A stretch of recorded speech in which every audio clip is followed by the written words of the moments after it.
Tourism trend कर रहा था और उसके साथ ही ट्रेंड कर रहा था ट्विटर। आपको ट्विटर से जुड़ी कोई प्रॉब्लम है तो आप सीधे इसके नए मालिक इलॉन मस्क को शिकायत कर सकते हैं। मस्क ने अपने ट्विटर प्रोफाइल में खुद को कंप्लेन हॉटलाइन ऑपरेटर बताया है। इससे पहले उन्होंने दूसरा कुछ प्रोफाइल रखा था हेड ट्विट के नाम से, चीफ ट्विट माफ कीजिएगा। वैसे मस्क भले ही यूजर्स की बाकी शिकायतें सुन ले, ब्लू टिक के लिए फीस वसूलने के मसले पर कुछ सुनने को तैयार नहीं है। मस्क ने साफ कर दिया है कि चाहे जितनी आप शिकायत कर लीजिए, ब्लू टिक के लिए पैसे तो देने होंगे। मस्क के इस फैसले का विरोध भी कम नहीं हो रहा है। आज हम आपको दिखाते हैं 4 दोस्तों से जुड़ी हुई उस ट्विटर की कहानी जिसे मस्क के फैसले और यूजर्स के एतराज ने हॉट टॉपिक इस वक्त बना दिया है।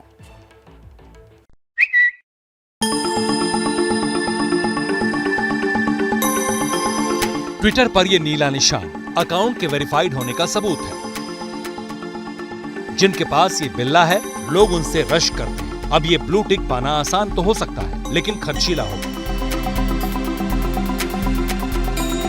ट्विटर इंक के नए मालिक एलॉन मस्क ने अमेरिका में इसके लिए हर महीने $8 वसूलने का रेट लगभग तय कर दिया है, लेकिन भारत में इसकी फीस और प्रोसेस अभी तय नहीं।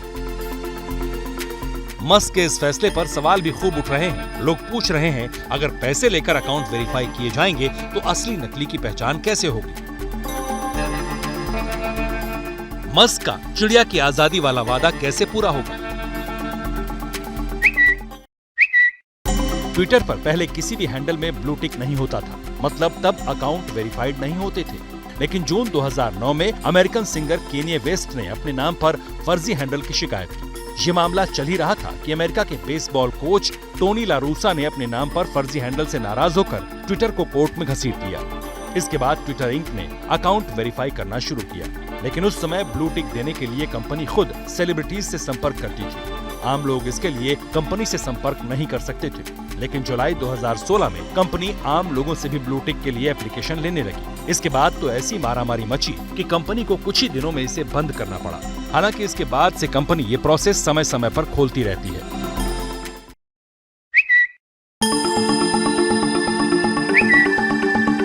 छब्बीस अक्टूबर को एलॉन मस्क जब हाथों में सिंक लेकर ट्विटर हेडक्वार्टर में दाखिल हुए थे, तब उन्होंने एक मैसेज पोस्ट किया था, लेट दैट सिंक इन। इसका अनुवाद तो यही कहता है कि सिंक को अंदर आने दीजिए। लेकिन दुनिया के सबसे अक्लमंद लोगों में गिने जाने वाले मस्क ने इस मुहावरे के जरिए इशारा कर दिया था कि ट्विटर की शांत नीली चिड़िया अब जोर से पंख फड़फड़ाने वाली है।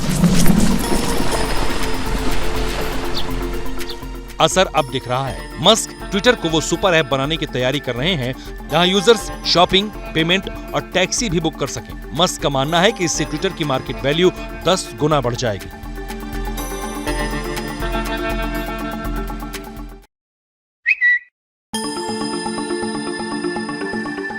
आज ट्विटर 41.09 बिलियन अमेरिकी डॉलर यानी 34 अरब 75 खरब 79 करोड़ 40 लाख रुपए मार्केट कैप वाली कंपनी है। आप इस आंकड़े में इस्तेमाल हुए शून्य की संख्या के बारे में सोचकर हैरान होंगे, लेकिन जो ब्लूबर्ड ट्विटर की पहचान है, उसके लिए सिर्फ $15 की मामूली रकम अदा की गई। दरअसल इसे British graphic designer Simon Oxley ने डिजाइन किया था। ऑक्सली ने इसे बेचने के लिए आई स्टॉक नाम की वेबसाइट पर अपलोड किया था, जिसे ट्विटर के एक स्टाफ ने $15 में खरीद लिया। यहीं से नीली चिड़िया ट्विटर की पहचान बन गई।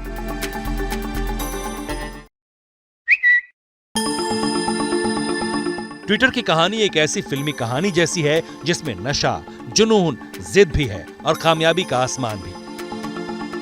इसकी शुरुआत हुई थी साल 2006 के फरवरी में। तब अमेरिका के सैन फ्रांसिस्को में 2 लोग नशे में धुत बैठे थे। इनमें से एक थे जैक डोर्सी और दूसरे थे नोआ ग्लास। नशे में जैक ने कहा था कि वो ऐसी वेबसाइट बनाना चाहते हैं जिस पर लोग करंट स्टेटस शेयर कर सकें। नोआ को आइडिया जच गया। उन्होंने डोर्सी के प्लान को ट्विटर नाम दिया और 22 मार्च 2006 को डोर्सी ने अपने पहले ट्वीट में लिखा, just setting up my Twitter, यानी बस अपने ट्विटर को सेटअप कर रहा हूँ।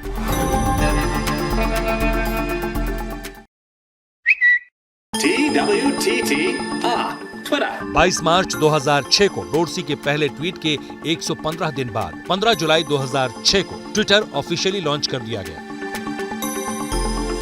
और इसी के साथ ट्विटर की स्पेलिंग बदलकर TWITTER कर दी गई। ट्विटर के को-फाउंडर बिजस्टोन ने इस साइट के बारे में जानकारी देने के लिए YouTube पर एक मजेदार वीडियो भी पोस्ट किया था। आज ट्विटर पर 450 मिलियन यानी 45 करोड़ एक्टिव यूजर्स हैं। फेसबुक के मुकाबले ये बेशक कम है, लेकिन ट्विटर के यूजर्स को बेहद लॉयल माना जाता है, जो इसके जरिए दुनिया जहान से जुड़े रहते हैं। इसलिए कहते हैं जो ट्विटर का हुआ वो फिर किसी दूसरे का नहीं हुआ।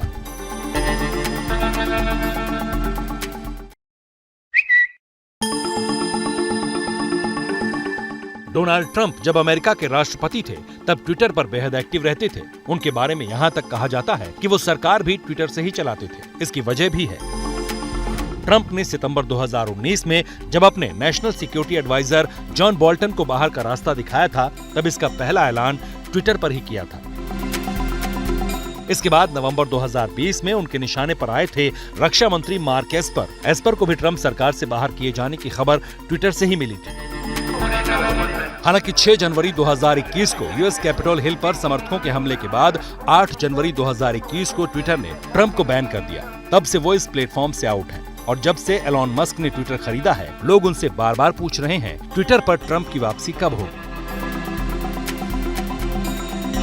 मस्क ने जवाब में लिखा, यदि मुझे इस सवाल के साथ हर बार $1 मिलता तो आज ट्विटर के पास खूब पैसा होता।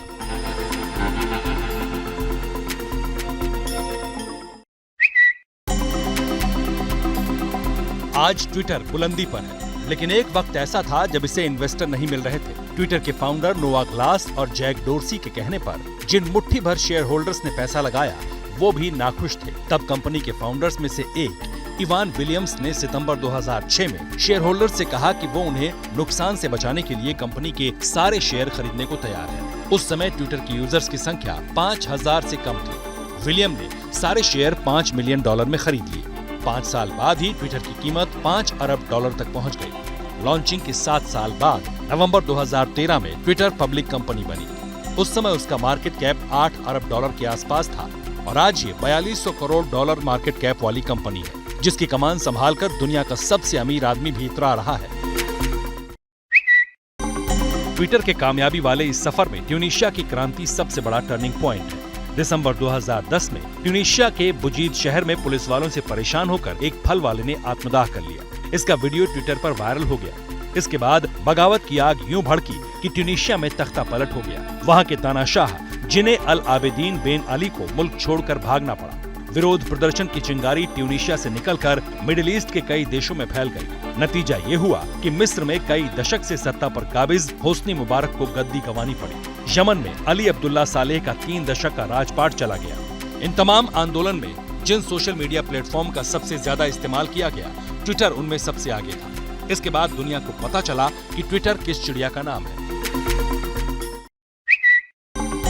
लेकिन ट्विटर की कहानी में एक पार्ट ऐसा है जिसमें इसके को-फाउंडर को भुला दिया गया। ये बात ट्विटर शुरू होने से पहले की है। तब जैक डोर्सी बेरोजगार थे।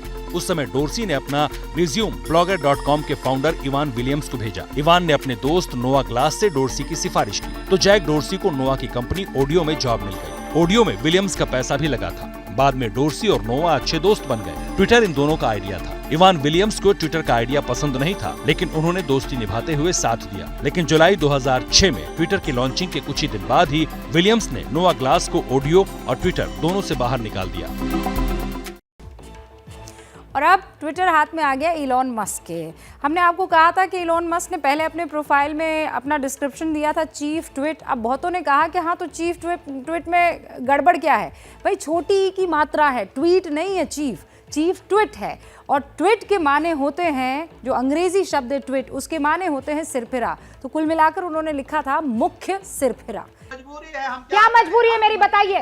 मैं अभी आपको बताती हूँ कि मैंने ओए होए होए होए नमकीन के चटकारे लेते हुए टकटकी मार के डिबेट शो को पॉज रिपीट कर करके देख रहे हैं जोगिंदर जी। इनकी तरह आप भी देखें अपनी फेवरेट डिबेट्स को रिपीट कर और डाउनलोड कीजिए एबीपी लाइव ऐप अपने स्मार्ट टीवी पर।